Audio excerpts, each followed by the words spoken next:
6 error code 702, game not launching, crash on startup and black screen, 2026 working fix. Possible issues fixed. Error code 7002, game not launching, crash on startup, black screen, infinite loading screen, freezing and random crashes.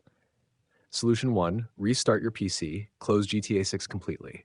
Restart your computer. Launch the Rockstar Games launcher as administrator. Start GTA 6 again. Solution 2, verify game files. Open Rockstar Games Launcher, Steam, or Epic Games. Find GTA 6 in your library. Select Verify Repair Game Files. Wait until the scan finishes. Launch the game again. Start Solution 3, update Windows. Press Windows I. Open Windows Update. Click Check for Updates. Install all available updates. Restart your PC.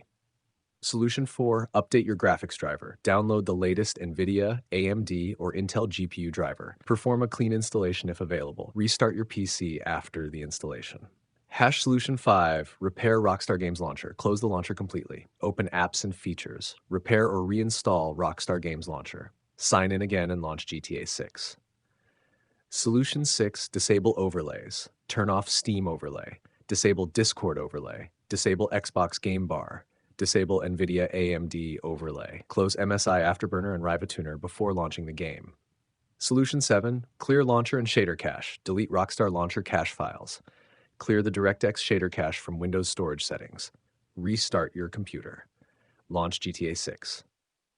Solution 8, install Microsoft Visual C++ and DirectX. Install or repair Microsoft Visual C++ redistributables x64 and x86.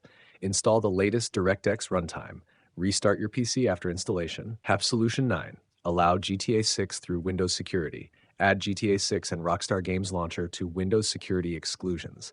Allow the game through Windows Firewall. Restart the PC before testing again. Solution 10, clean install GTA 6 Final Fix. Uninstall GTA 6 completely. Delete any leftover GTA 6 installation folders. Restart your PC. Reinstall the game on an SSD with at least 100 gigabytes of free space. Launch the game before installing any mods or third-party tools. These steps resolve most cases of GTA 6 error code 702, including launch failures, startup crashes, black screen issues, infinite loading screens, and random crashes on Windows 11 and Windows 10.